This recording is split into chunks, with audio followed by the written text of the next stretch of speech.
गरीब समोसे वाली। राजगीर नामक गांव में रूपाली अपने पति मनोज के साथ रहती है। रूपाली और मनोज का एक बेटा भी है जिसका नाम राघव है। मनोज उसी शहर के खन्ना साहब के यहाँ काम किया करता था। मनोज बहुत सीधा साधा और शांत स्वभाव का आदमी था। मनोज, मेरे सभी नौकरों में से तुम सबसे ईमानदार और वफादार नौकर हो। तुम मेरा सब बहुत अच्छे से काम करते हो। धन्यवाद। खन्ना साहब, ये कैसी बातें कर रहे हैं। शुक्रगुजार तो मैं हूँ कि मुझे इतने अच्छे और दरिया दिल इंसान के यहाँ काम करने का मौका मिला। धन्यवाद तो मुझे आपको देना चाहिए। खन्ना जी को मनोज पर बहुत भरोसा था और मनोज भी अपना काम पूरी ईमानदारी के साथ करता था। मनोज अक्सर अपने बेटे के लिए कुछ न कुछ खाने के लिए लाया करता था। बेटा राघव, कहाँ है तू? यहाँ आ, देख तेरे पापा तेरे लिए आज गर्मा गर्म जलेबी लाए हैं। अरे वाह पापा, आपने तो मेरे पसंद की मिठाइयाँ ले आई हैं। जी आप भी ना ये सब दे देकर बिगाड़ दिए हैं इसको।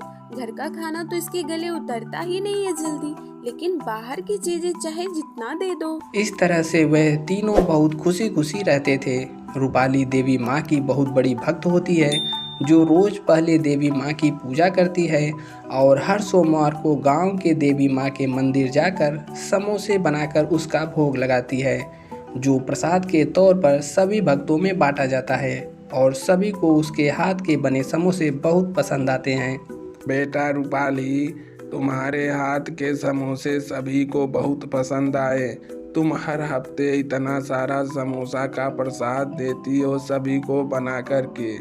सच में देवी माँ तुम्हें हमेशा खुश रखे। ये कामना करता हूँ सदा सुहागिन रहो बेटी। धन्यवाद पंडित जी, आपका आशीर्वाद सदैव मुझ पर ऐसे ही बना रहे और सबसे ज्यादा मेरे पति और बच्चों पर। सब कुछ सही चल रहा था कि अचानक एक दिन खन्ना के घर से 6 लाख रुपए की चोरी हो जाती है। यह देखकर खन्ना बहुत परेशान हो जाता है। दोस्तों, कहानी में आगे बढ़ने से पहले आपको बता दें कि यदि आपने अभी तक अपने चैनल कहानी कंस टीवी को सब्सक्राइब नहीं किया है तो सब्सक्राइब कर लें तथा बेल आइकन को भी प्रेस कर लें और लाइक का बटन भी दबा दें। चलिए अब चलते हैं वापस कहानी में आगे। और तुरंत अपने घर के सभी नौकरों की तलाशी करने लगता है।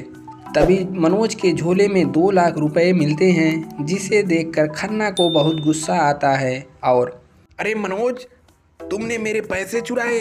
6 लाख रुपए में से सिर्फ 2 लाख तेरी बैग से मिले हैं, बाकी के 4 लाख रुपए कहाँ हैं? अरे बेईमान आदमी, अगर तुझे पैसे की इतनी ही जरूरत थी तो सीधे मुंह मांग लेता। तुमने चोरी क्यों की? तुझ पर मैंने इतना भरोसा किया, लेकिन तूने आज मेरा सारा भरोसा तोड़ दिया।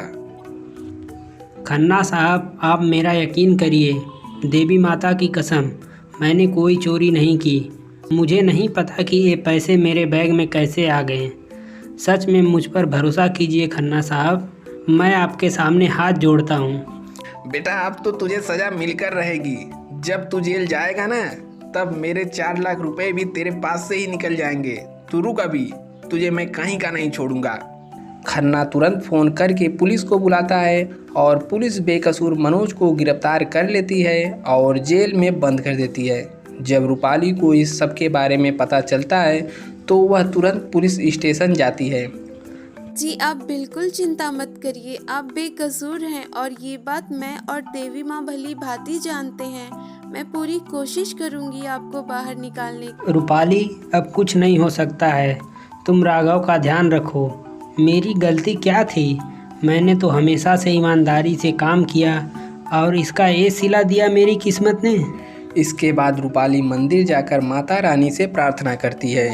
देवी माँ, मैं और आप ये बखूबी जानते हैं कि मेरे पति ने कोई चोरी नहीं किया है।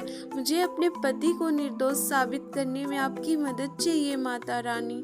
आपको मेरा साथ देना होगा देवी माँ। इसके बाद रूपाली घर जाती है। जब वह अपने बैग में पैसे खोजती है तो उसके पर्स में नाम मात्र के ही पैसे थे, जिससे वकील को हायर नहीं किया जा सकता है।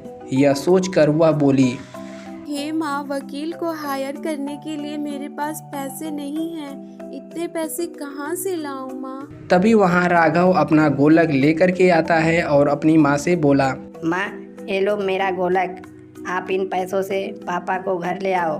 हमें पता है मेरे पापा निर्दोष हैं। अपने बच्चे की बात सुनकर रूपाली भावुक हो जाती है और वह उसको गले से लगा लेती है। मेरे बच्चे, तुम्हारे पापा को कुछ नहीं होगा और देखना वो जल्द से जल्द हमारे साथ होंगे। रूपाली पैसे जुटाने के लिए कई लोगों से मदद मांगती है, लेकिन कोई भी उसकी मदद नहीं करता है। वह उदास होकर घर में बैठी थी, तभी उसे एक विचार आता है। क्यों न समोसे का ठेला शुरू कर लूं? हर सोमवार को तो मैं मंदिर में प्रसाद देती ही हूँ और देवी माँ की कृपा से हमेशा देती रहूंगी। लेकिन उसके अलावा मैं भी समोसे बेचकर पैसे कमा सकती हूँ और फिर पैसे जुटाकर मैं मनोज जी को बचा सकती हूँ। हाँ, यही सही रहेगा। रूपाली समोसे का ठेला लगाती है और थोड़ी ही देर में उसके ठेले के पास ग्राहकों की भीड़ जमा हो जाती है और सभी को रूपाली के हाथ के बने समोसे बहुत पसंद आते हैं। इस तरह रूपाली समोसे बेचकर बहुत पैसे कमाती है और एक हफ्ते के अंदर ही वह एक लायर को हायर कर लेती है। कोर्ट में पेशी होती है। अदालत की कार्रवाई शुरू की जाए। तभी खन्ना का लायर खड़ा होकर के बोला, योर ऑनर, मैं माफ़ी मांगना चाहता हूँ, मगर मिस्टर खन्ना अभी तक कोर्ट में नहीं आए हैं। मैं उनकी मौजूदगी के बिना। लायर यह कह ही रहा था, तब तक खन्ना वहां आ जाता है और वह कटघरे में खड़े मनोज को गले लगाता है। सभी यह देखकर हैरान रह जाते हैं। ये सब क्या है मिस्टर खन्ना? बोलिए मत, आपके पैसों को चुराने वाला यही चोर है मनोज। नहीं, मनोज निर्दोष है। ये लीजिए पेन ड्राइव जिसमें पूरा सच है। ये वीडियो मेरे कमरे में लगे खुफिया कैमरे का है। जब मैंने सीसीटीवी फुटेज देखा तब जाकर मुझे सच का पता चला। लायर और जज जब पेन ड्राइव लगाकर देखते हैं तो उसमें दिखता है कि चोरी तो दूसरे नौकर रामू ने की थी और रामू ने 4 लाख ले लिए और बाकी के 2 लाख मनोज के बैग में डाल दिया ताकि शक की सुई उस पर ही जाए। इन सब के बाद कोर्ट ने मनोज को निर्दोष करार दिया और रामू को गिरफ्तार कर दिया गया। मुझे माफ़ कर दो मनोज, मैं तुम्हें ना जाने क्या क्या कह दिया। मेरे कारण तुम्हें जेल में 1 हफ्ते तक रहना पड़ा, जबकि तुम तो सच्चे और ईमानदार हो। धन्यवाद खन्ना साहब। अगर आज आप पेन ड्राइव न लाते तो आज मैं निर्दोष साबित न हो पाता। आखिर देवी माँ ने सब ठीक कर दिया। जय माता दी। इसके बाद मनोज फिर से खन्ना के घर काम करने लगा। उधर रूपाली ने भी समोसे का ठेला लगाना जारी रखा और खूब प्रगति से आगे बढ़ती है। दोस्तों, यदि कहानी अच्छी लगी हो तो लाइक का बटन है उसको भी दबाएं, नीचे सब्सक्राइब का बटन है उसको दबाकर घंटे के निशान को भी दबा दें।